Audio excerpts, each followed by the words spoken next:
السلام علیکم قاری صاحب. وعلیکم السلام. قاری صاحب ما چې دی په خپل خوښه باندې مې واده کړی رضا پکې نه و زما په خوښه کې او زه چې دا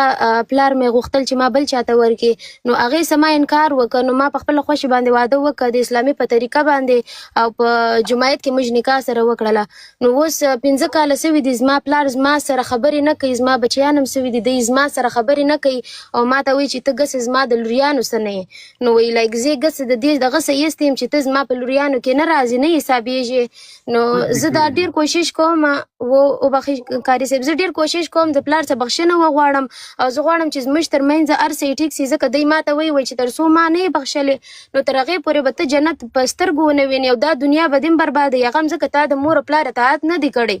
نو زه چې چاته ورکولم هغه کس سره ما سوچ هم نه کړی چې زه د سره به زه واده کوم نو ما انکار ورته وکړ نو دی نو زه ډېر کوشش کوم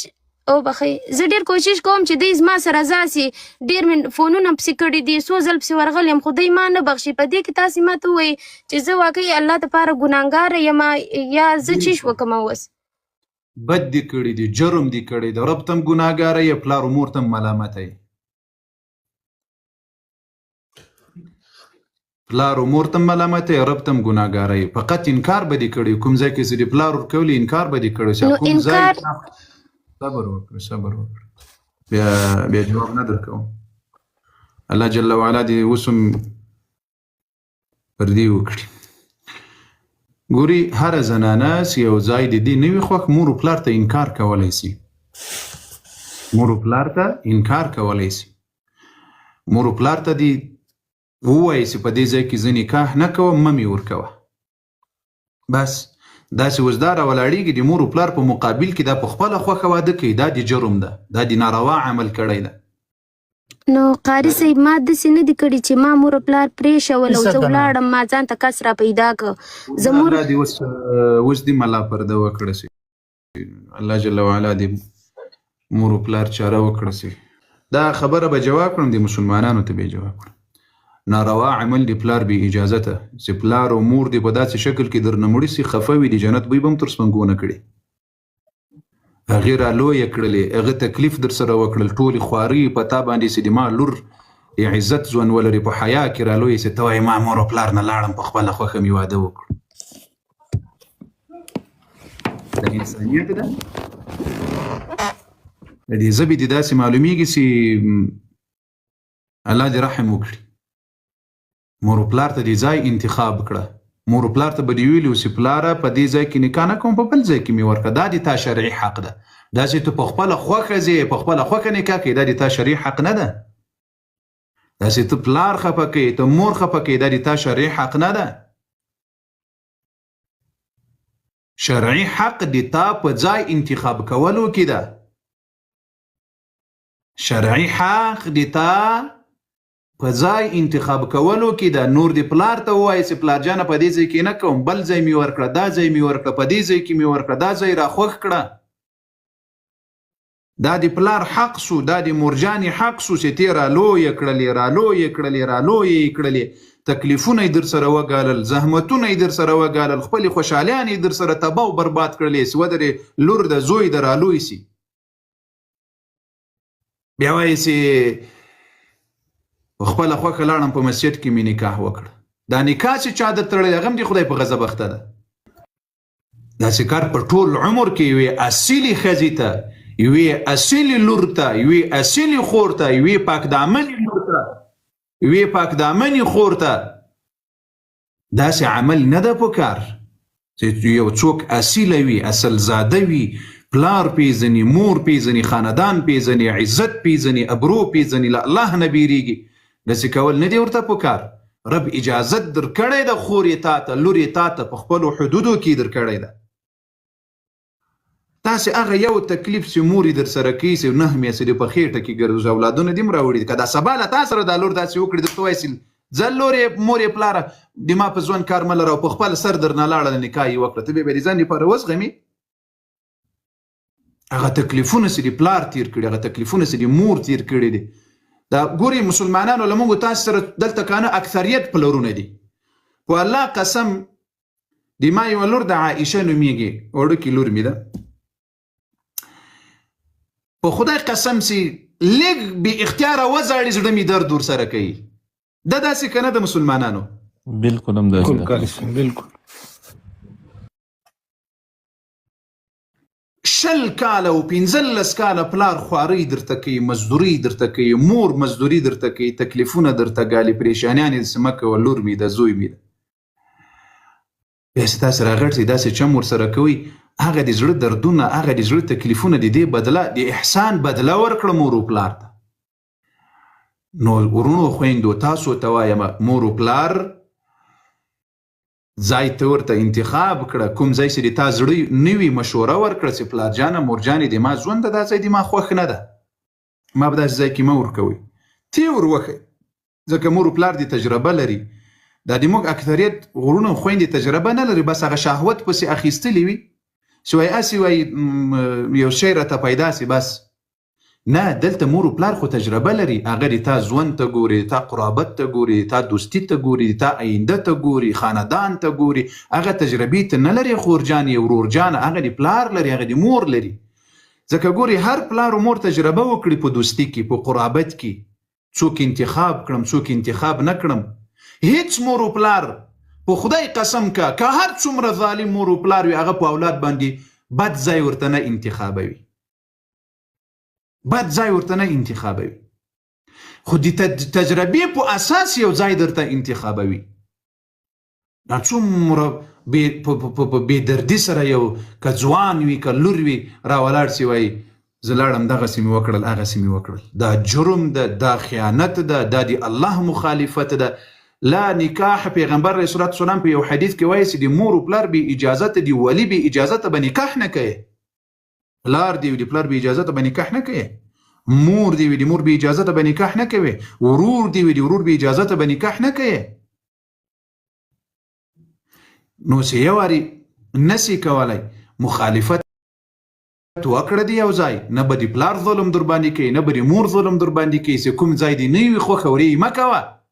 چې کوم ځای دې خوښه وي هغه ورته په ګوته کړه هغه ځای دې بیا د پلار په خوښه وکړه د مور په خوښه دې وکړه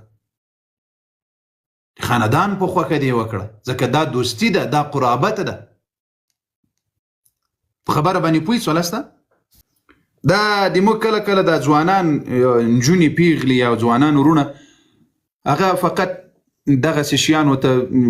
خوشحاله وي خو یوه میاشتې ورباندې تېر سي بیا یې وروسته عقل کار وکړي چې کاشکې مې د پلار منلی وی کاشکې مې د مور منلی وی کاشکې مې د ورور منلی وی کاشکې مې د خاندان منلی وی وروسته بیا دماغ برابر سي نو دنه هغه هوا ووځي هغه د شهوت هوا هغه د نفس فرستی هوا هغه ځینې ووځي نو یوه میاشت بعد ته بیا دی فکر وکړي نه یوه میاشت بعد فکر له دې نه مخکې فکر وکړي ښه قدرمن سي الله مو قدرمن کړي جزاک الله ما د زنانو ډېر د حقونو دفاع مې کړې د دفاع به یې کومه خو د دې مسئله دا نه ده چې پلار ته په بې قدر سترګه وګوري خاندان ته په بې قدر سترګه وګوري دا پلار چې اوس ته خوشحاله کوي اوس که یې خوشحاله هم کړي د پلار دا د زړه داغ دي ټول عمر په خدای قسم که دا به په قبر کې خاورې کېږي دا پلار دی څه شی به کېږي عمر جان خاورې کېږي به په قبر کې دا به د دې زړه به خاورې کېږي دا داغ به د ده له زړه نه لرې کېږي سرغو دې په خدای قسم که دا د پلار داغ لرې کړه دا داسې ګوریا اولاد چې څومره ګران ده دومره د پلار او د مور زړه بیا ځینې دردمن کېږي او بیا دا اوس موږ مثلا دا ګیلاس ده دا مات سول دا چې اوس هر څومره دې ته سریخ ورکړې دې ته یو شی بل شی ورکړې خو هغه داغ پکې ښکاره کېږي چې بیرته یې جوړ هم کړې هغه داغ پکې ښکاره کېږي نه بالکل نو داسې هیڅ نه دي پکار هیڅ نه دي پکار الله جل وعلا دې موږ تاسو ته د پلرونو رضا د والدینو رضا را نصیب کړي الله دې داسې نه کوي چې د پلار د مور زړه کې یو داغ پیدا کېږي د خپل بچي له لاسه سره والله ای ځوانان ورونو موږ خو د اولاد درد لیدلی ده د اولاد فکر مو لیدلی ده والله بالله ثم تالله چې زر کاله الله عمر راکړي چې د پلار په ښې ورته وڅټمه ښکلې کړم بیا به هم زه د پلار حق ور پر ځای نه کړم بالکل همداسې چې زر کاله الله عمر راکړي چې د مور په ښې داسې ور ښکلومه ورته څټمې ورته صفا کومې بیا به هم د مور حق ورته پر ځای نه کړم هغه د دې تکلیفونو پریشانیو سختیانو ته سې وګوري. لیکن موږ عادي مسأله راخیستلې ده، عادي. او د مور و پلار ما ته خو دغه یعنې دغه زنانه ته اوس وایم اوس خدای مو خوشحاله کړه بیرته، خدای دې د خوشحالي ژوند درکړي، پلار دې الله درنه راضي کړي. خو دا پلار به دې په قبر کې به یې دا زړه خاورې کېږي، له خاورو سره به خاورې کېږي، بیا به دا داغ د ده له زړه نه ورکېږي. سرغو ولاکه ورک شول. خو دا په ژوند کې کوشش وکړي، په ژوند کې تکلیف وکړي. د پلار زړه داسې مه داغداروئ چې هغه بیا مات سي، داغ پکې پیدا سي. د مور زړه مه داغداروئ. ښځه پیدا کېږي، خاوند پیدا کېږي، اولاد پیدا کېږي، مور پلار بیا نه پیدا کېږي. مور هغه نوم ده، دوه وارې دا نوم شونډان ښکلوي. ګوري،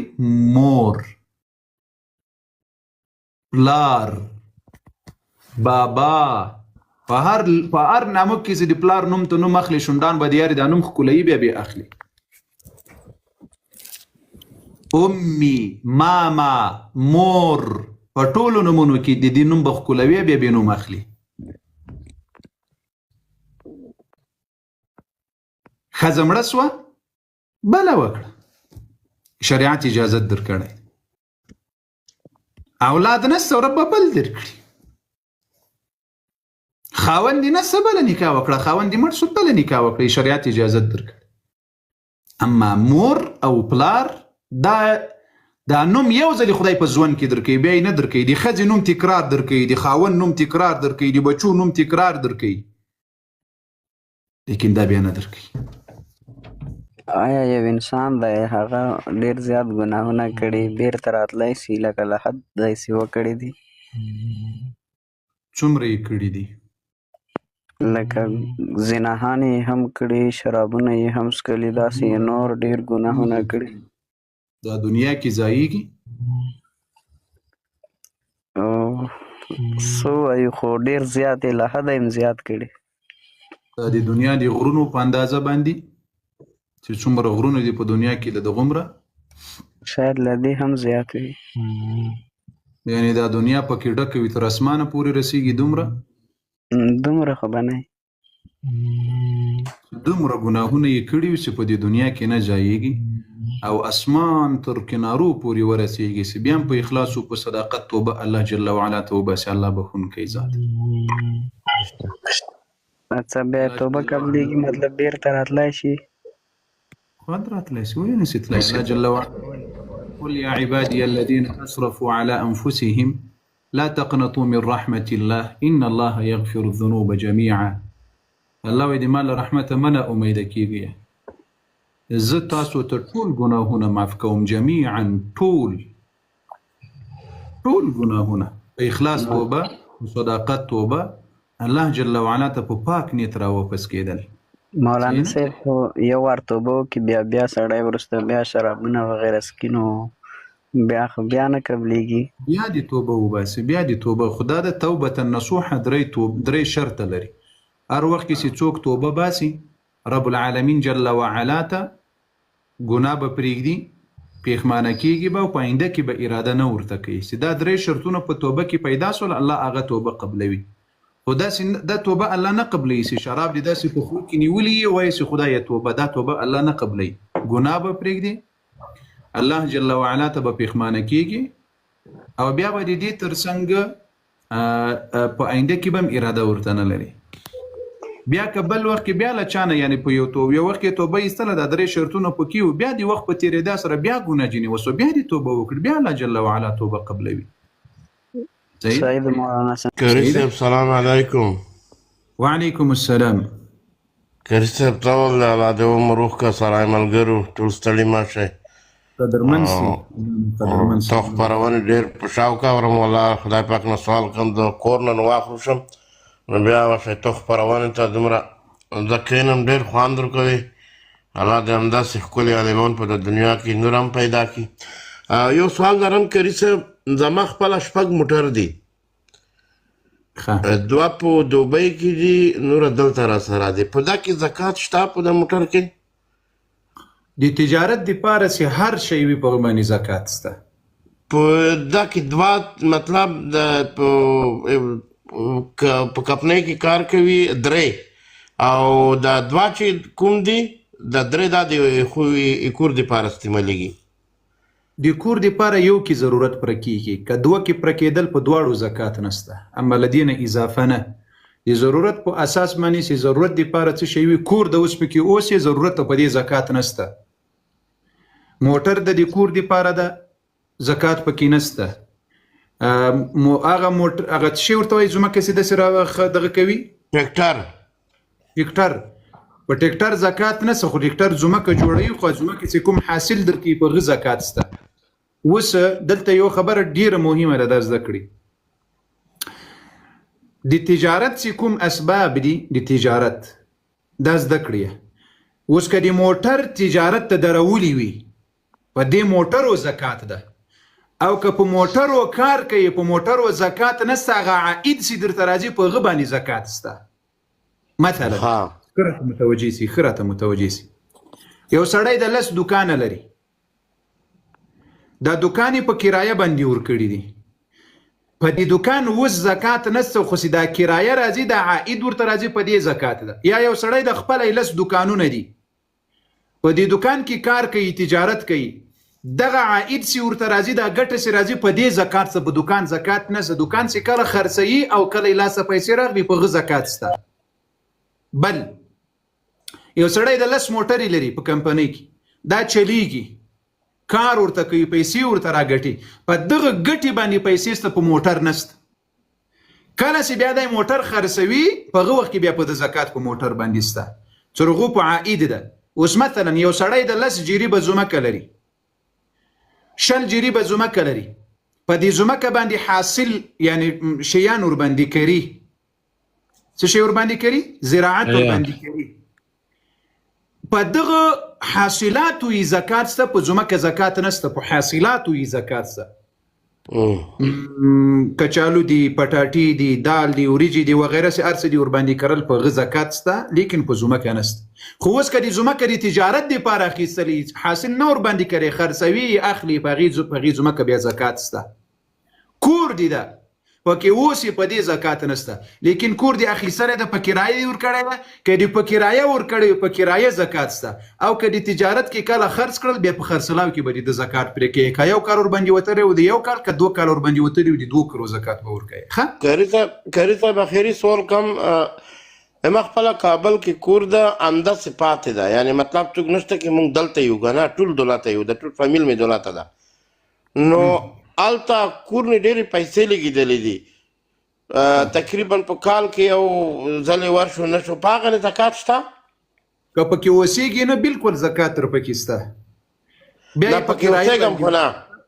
کرایه باندې ورکړه نو ضرورت بل ځای رفع کیږي د کور ته به حساب کوي چې څومره پیسې کیږي دغه به د کال زکات ورکوي ښه پکریا هم نه دا ورکړه هم د صفات ده نو دی الله به د خدای دی انصاف درکړي الله محمد سکابل جان سي وای چې اضافه کور دی نه پکې وسیږي نه دی پکرای ور کړی دی د هغه پیسې باندې زکات ورکړه خلاص بالکل ها صحیح مننه کری صاحب قربان دې شم الله دې عمر و ډیره توخه خپل خبرونه لري او تا ته مونږ سم په خدای دې مله دې مننه کوم چې زه خوب نه ترجمه کوم ته ځکه ناس نیوالانو ټول السلام علیکم وعلیکم السلام کاری سے پښتنه کومه دا یو څو میاشتې کېږي زه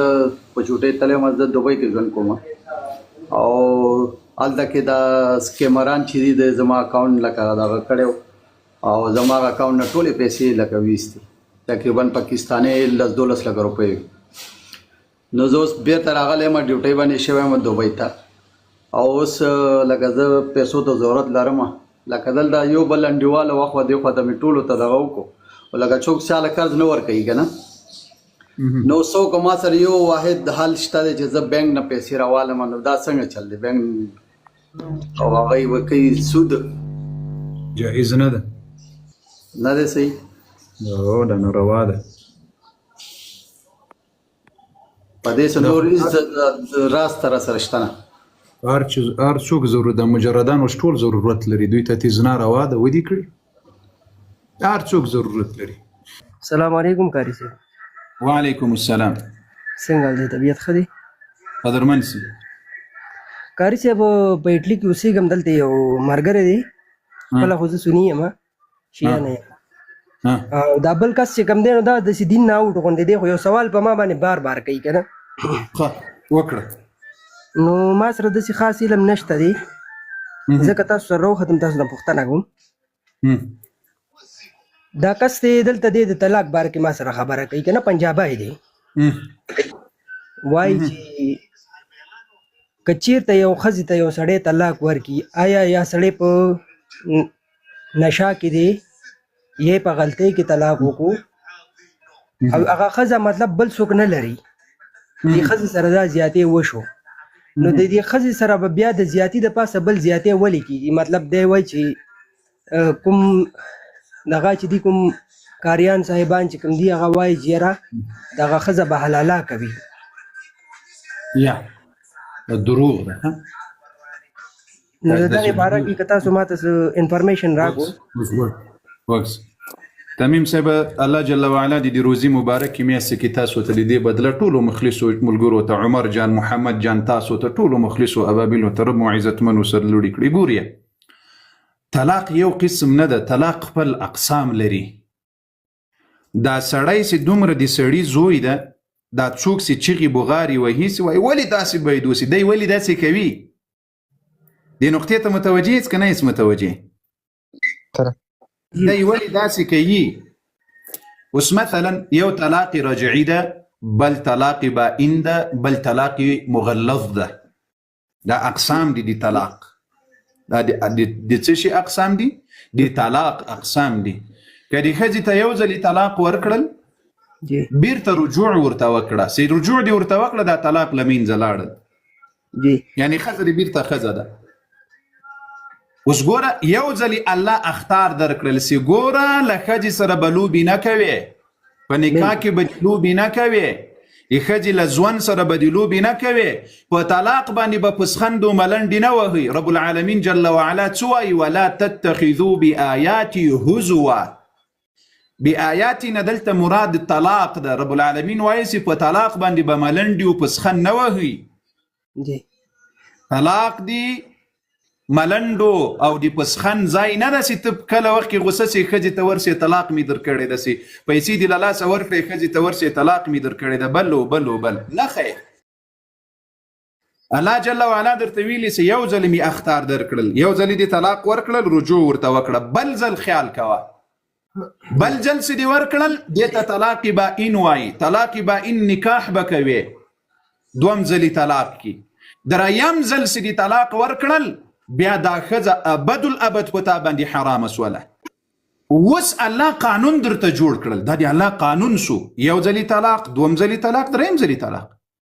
دا د دنیا هیوادونو ته تاسو وګورئ تاسو ته یو ځل ویلي که دا کار وکړل درته معاف ده که دوم ځل دا کار وکړل بیا به د قصه خرابوي که دریم ځل دا کار وکړل بیا نیشنلسټي درشي اخیستلی کیږي. داسې قانون په دنیا کې شته که نشته؟ درې جرمه چې دی بیا یو ځل د موټر سم ونه چلول اختار درکوي دوم ځل د موټر سم ونه چلول اختار درکوي دریم ځل چې د سم ونه چلول هغه د موټر اسناد درنه اخلي درنه قید کوي یا یې درنه پرې کوي بیا ته د موټر د چلولو حق نه لري. تاسې دنیاوي قوانینو ته دومره احترام لري موټر د سړي د زوی په شکل چلایې بیا داسې غلطي نه کوي بیا نو دغه دی بل انسان دی پاره چې د رب قانون د درته هغه کې ولې د مرات نه کوي هغه کې دی ولې ښه ژوند او زندګي نه کوي. حلاله نه ده حلاله وپېژنې د الله خاطر وکړي. حلاله دا نه ده چې ته درې طلاق ښځې ته ورکوه بیا یې بل سړي ته یوه شپه دوه شپې ورلېږه هغه دې دوه درې شپې له هغه سره تېرې کړې بیا دې بیرته هغه ته ووایه چې اوس دې ما ښځې ته طلاق ورکړه بیرته یې ما ته راولېږه چې زه نکاح ورسره وکړم نکاح مې حلاله سي. دا حلاله نه ده دا د خدای لعنت ده په داسې خلقو باندې چې په داسې نیت باندې دوی حلاله کوي. حلاله دې ته نه وایي حلاله دې ته وایي چې درې ځلې د ښځې ته طلاق ورکړل کله چې مغلظ طلاق راغلل دغه ښځه الله جل وعلا وایي فلا تحل له بیا حلاله نه ده د دې خاوند دپاره. دا به څه کوي دا به اوس ځي په خپله خوښه به له بل خاوند سره نکاح کوي له بل خاوند سره کله چې له بل چا سره نکاح وکړله د یوې ورځې د یوې میاشتې د یو کال په نیت به یې نه کوي دا ایمي نکاح به ورسره کوي. کله چې دائمي نکاح ورسره وکړله اوس بیرته یوه میاشت 2 میاشتې بعد 1 کال بعد دغې ښځې طلاق واخیستل له دغه دوم خاوند نه اوس دا حلاله ده دغه اول خاوند ته په حلاله باندې پوه سولاست دې ته حلاله وایي داسې نه داسې اوس دغه بعضې خلقو رسول الله لعنت ویلی په داسې سړي باندې چې وایي ښځې ته مې 3 ځله طلاق ورکړی اوس به څه وکړم وایي ولا 1 هفته یې پلاني ته په نکاح باندې ورکړه نو 1 هفته بعد به هغه بیرته طلاق ورکړی موده به تېر کړي بیا بیرته ته نکاح ورسره وکړه په داسې نکاح تړونکي په داسې خاوند که اول ده که دوم ده په دې ټولو رسول الله لعنت ویلی ده په بعضې پښتنو کې دا خباست سته په بعضې مسلمانانو کې دا خباست سته دا مسلمانان خباست کوي دا اسلام نه کوي سبحان الله اسلام مبارک دین داسې شیانو نه منع کړي یاستو هغه ژوند درته ښودلی ده چې ته له خپلې ښځې سره ګوره په خپلو حدودو کې ژوند کوه زندګي کوه هغه د ژوند هغه د زندګي ده د هغې غلطي ورته معاف کړه څومره عظیم فضیلت د دې راغلی چې خپلې بیبي ته غلطي معاف کړي الله وایي هن لباس لکم انتم لباس لهن رب العالمین جل وعلا وایي چې ته د ښځې جامه یې ښځه د تا جامه ده د ښځې غلطي ورته معاف کړه پیغمبر علیه الصلاة والسلام وایي بهترین مسلمان هغه څوک ده چې له خپلې ښځې سره ښه اخلاق کوي له خپلې ښځې سره ښه انسانیت کوي پیغمبر علیه الصلاة والسلام دا ټولې لارښوونې مو لرې کړلې راغله هغه ځای ته ودرېدله ګوره د شریعت داسې یو کامل دین ده چې هرې بندې دروازې ته ودرېږي هغه بنده دروازه درته خلاصوي څه شي ته ودرېدې اوس که خدای ناخواسته دغه د حل لاره په شریعت کې نه وای د اسلام په مبارک دین کې نه وای بیا به خلق ویل وایي وګور د اسلام دین نیمګړی ده ویل بیا که بیا نه ویل ټول قاری صاحب محترم ګوره هرې بندې دروازې ته چې ودرېدلې په دغې بندې دروازه کې به رب العالمین جل وعلا ته د دې مسئلې وضاحت تاته درکړي چې ګوره په دې وخت کې به دا کوي په دې وخت کې به دا کوي په دې وخت کې به دا کوي په دې وخت کې به دا کوي دغه مسئله د هغه بد اخلاقه خاوند دپاره ده چې دی طلاقي وي بد اخلاقه خاوند ته وایي چې اخلاق دې د سړي دې زوی کړه ښځې ته د زناور په سترګه مه ګوره د زناور په سترګه طلاقونه مه ورکوه 1 ځل درته معاف ده 2 ځل درته معاف ده په 3یم ځل که دې ورکړل نو په 3یم ځل کې بیا دا ښځه دې له لاسه ورکړله کله چې دې له لاسه ورکړله نو بیا د دې د حل لاره څه شی ده بیا یې د حل لاره دا ده چې دا بیبي به ځي بل خاوند سره به نکاح کوي کله بل خاوند سره یې زړه ولګېدل اخلاقي و انسانیت یې درلودل د دې احترام یې پیژندل دا د دغه خاوند سره ټول عمر ژوند و زندګي تېره کړي دا اولني بد اخلاق او طلاقي ته دې نه راځي دا اولني بد اخلاقه او طلاقي ته دې نه راځي خو که اوس فرض مثال دا ښځه کې ملامتیا وي اوس دغه دوم خاوندم 1 کال 1 میاشت 2 میاشت 5 میاشت بعد طلاق ورکړل په خپله خوښه یې طلاق ورکړل نه د دې دپاره چې د اول ته حلاله سي که د اول ته د حلاله ده په خاطر طلاق ورکړل رسول الله په دې اول خاوندم لعنت ویلی په دې دوم خاوند هم لعنت ویلی بشک کاري څوک خبره کولی شم اوس اوس په دغه وخت کې چې دغه دوم خاوند په خپله خوښه طلاق ورکړل اوس دغه ښځه کولی شي که د اول خاوند ورته د نکاح غوښتنه دوباره وکړله نو دوی اوس په دغه وخت کې دته حلاله ده چې له دغې ښځې سره د دوباره نکاح وکړي الله دې وکړي چې په دې خبره پوهه سوي یاست تاسو خبر بالکل صحیح ده هغه کس چې ماته 14 میسجونه کړي وو هغې نه پس بیا 80 میسجونه نور راغلل هغې کې یو مولوي صاحب ورته ویلي دي چې ته دا ښځه د 4 ساعتو دپاره بل چاته ورکه بل ورته ویلي دي چې زما بوډا پلار د 1 میاشت دپاره ورته ورکه بل ورته ویلي دي چې 1 دقیقې دپاره یو کس ورته پیدا کړي چې 1 دقیقې دپاره ورسره نکاح وکړي